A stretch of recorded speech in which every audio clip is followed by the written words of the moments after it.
All right, 6 reasons coming at you quickly why squatting has become impossible. Now, what do I mean squatting has become impossible? For some people, it's impossible to even get it started, whether this is due to an issue of weakness or they can't achieve depth or something like that. They literally can't squat and they may not be able to figure out why. So if that is you, this video is for you. And for other people, squatting has become impossible in the sense of they just can't progress their squat. They can't figure out why their technique is awkward, they're not sure what's going on, but squatting has just never felt quite right. It's never felt efficient. Squatting is always challenging, of course, but we want it to be efficient. So 6 reasons coming at you real quick. Number 1, if you can't squat, period, it may be because you're starting with an unmanageable range of motion, all right? Now, this could be due to, if you can't squat, period, because you're weak, because you've never trained, you just haven't been very physically active, you're coming off of an illness or some type of injury, or you're just older, right? You're in your 60s, 70s, 80s, whatever, and you just cannot squat. One of the problems may be that you're trying to start with an unmanageable range of motion. Now, yes, we want a nice full range of motion in the long run, okay? We want to get our hip crease below the top of our knee before we start to come back up out of the bottom of the squat, right? We want the squat to count, so to speak. That's when the rep counts. We don't want to run the 90-meter dash and say we're running the 100-meter dash, but you may not be able to start there.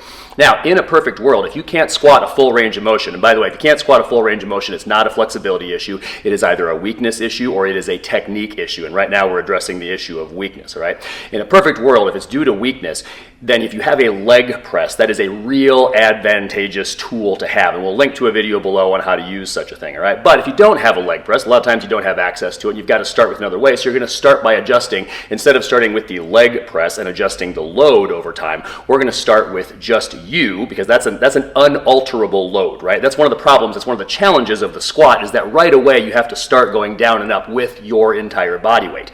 We can't change that if we don't have a leg press. One of the things we can change is the range of motion. So you can start off from a higher position. You can do 3 sets of 5 on Monday to a very manageable height, and then go with a box squat, right? Just a little bit lower, as you're seeing right here on Wednesday, 3 sets of 5, and then go a little bit lower on Friday, 3 sets of 5, and then you start over the next week on Monday again, a little bit lower, so forth and so on, until you're at depth, and then you can slowly start adding weight from there. Number 2, you may be starting with an unmanageable load, and by that I mean you may need to start with a lighter bar, okay? So let's say you can do a full range of motion. You might not be ready. If you just got down to that full range of motion, you very likely won't be ready just yet for a typical 20 kilo or what we call a 45-pound barbell, right? So they have lighter barbells, so seek out, find a lighter barbell. Find a gym that has a lighter barbell. If you're training at home, you may need to get a lighter barbell. So for example, we've got a 5 kilo bar right here, which is 11 pounds. We've got a 10 kilo bar, which is 22 pounds. We've got a 15 kilo bar, 33 pounds. They're nice numbers, of course, in the kilo world. They're kind of weird numbers in the pound world, but the point is they're lighter bars. And you can get a 15-pound bar, you can get a 25-pound bar, you can get some barbells that align a little bit better with American units, right? Or if you just can't do that, if that's not achievable from a financial perspective, once you're at full depth, you can clutch a 5-pound plate to your chest, and then you can clutch a 10-pound plate to your chest, and so forth and so on, until you get up to the point where you can use the barbell that you do have, that is accessible for you, which might be a 45-pound barbell at that point. Number 3, an inefficient focal point, right? This brings us back to the old classic 80s, 90s high school football coach coaching in the weight room. You gotta look up to go up. You gotta look up to go up. You got to look up to go up. You'll hear it at powerlifting meets still occasionally. Fortunately, people tend to have gotten more sensible. You hear that less and less, but you'll still hear it out there. You don't need to look up to go up. Only in like rock climbing is that actually true, right? You don't look up when you're getting out of bed in the morning. You don't look up when you're getting up off of the toilet or off of the couch or anything like that, right? Whew, boy howdy. That was a bad one.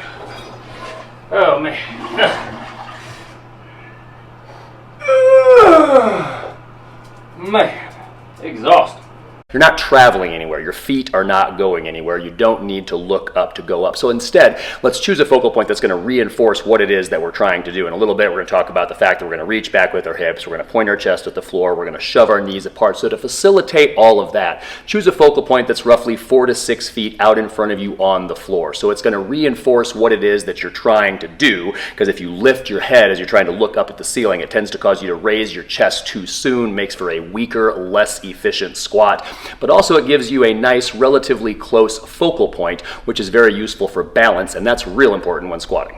Number 4, believing that you have to get more flexible to be able to squat to depth, okay? As I said earlier, squatting to depth is not a flexibility issue. Squatting to depth is either a weakness issue, which we've addressed earlier in this video, or it's a technique issue. So it's either going to be an issue of getting stronger, and over time you'll be able to add to that range of motion, or better yet, if you have a leg press, that's even better. You can go through the full range of motion right away. Or if it's a technique issue, it's because you haven't yet figured out or been told how to, and this is usually the case, right? Very few people have actually been coached on how to squat. It's an issue of being able to solve the geometry problem that is your body. You need to get limbs and joints out of the way so that your hip can actually lower far enough to get below the crease in your knee. But you hear a lot of people say like, oh, you have to have great hamstring flexibility and you really got to work on your ankle mobility and stuff like that.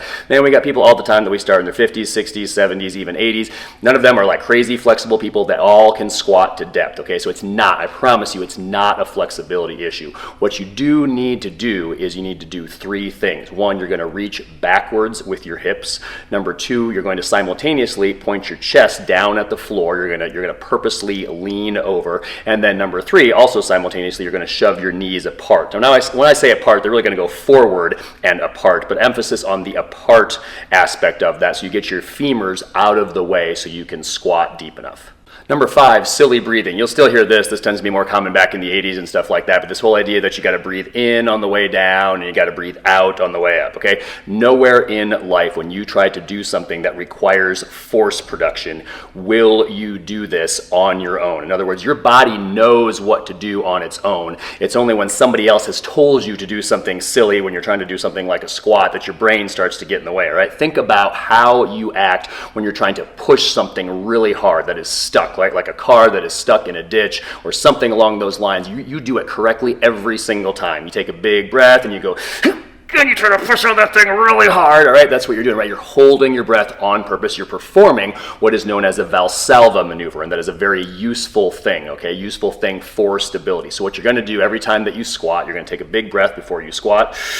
And if you're not sure how to perform the Valsalva maneuver, what you're doing is you're holding your breath in the back of your throat. Technically, you're holding against what is called a closed glottis. Don't know what a glottis is? That's okay. Nobody knows what a glottis is. But if you say the word hic and hold the CK sound, you're holding your breath against a closed glottis. In other words, you should be able to do it correctly with your mouth open, all right? Yes, you can close your mouth while squatting and hold your breath, that's fine, but you're not trying to hold your breath against your lips. It's not this.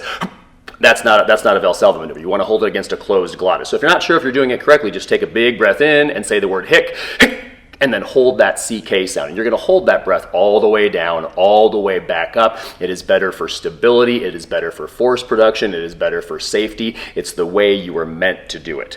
Then once you get to the top of the squat, you can go ahead and release your breath, then take in a new breath for the second rep, so forth and so on. And lastly, number 6, a big reason why squatting is impossible for a lot of people is because they've got this idea in their head in the fitness industry. The fitness industry is what is to blame here. Magazines, stuff like that, where we've got this image in our head that we need to squat with as vertical of a torso, as vertical of a back angle as possible, okay?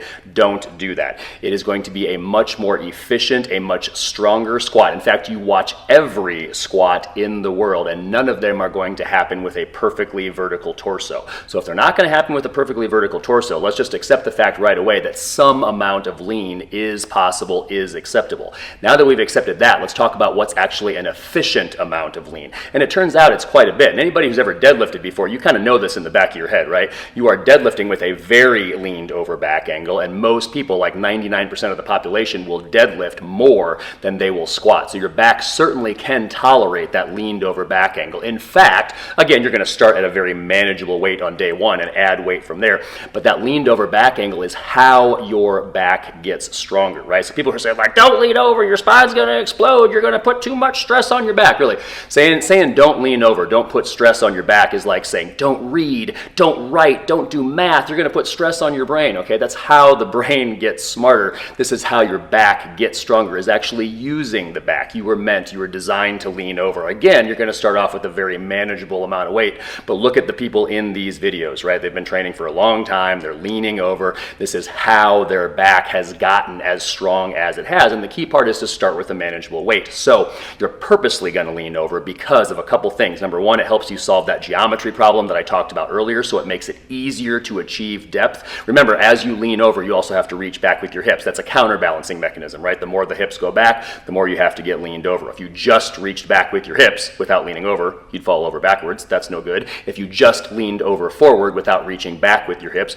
well, then you'd fall over forward. That's no good either. So you will stay balanced over the middle of your foot by simultaneously reaching back with your hips and pointing your chest down at the floor, okay? So it helps you solve that geometry problem of getting depth, getting things out of the way so you can achieve depth, but also because you're reaching back with your hips, you are making sure that not only are you using your knees in the squat, because of course we're using our knees in the squat, right? Our knees bend and they straighten again, so we're using our quads, the muscles that extend the knees, but we are also asking the muscles of our hips, which there's more muscle there, there's more muscle mass surrounding our hips than there is surrounding our knees. We're also asking those muscles to do their fair share, which should be a significant chunk of the work. So reach back with your hips, make them do their fair share of the work so you can get stronger as a whole, so you can get everything stronger. As always, we hope this helps you get stronger and live better.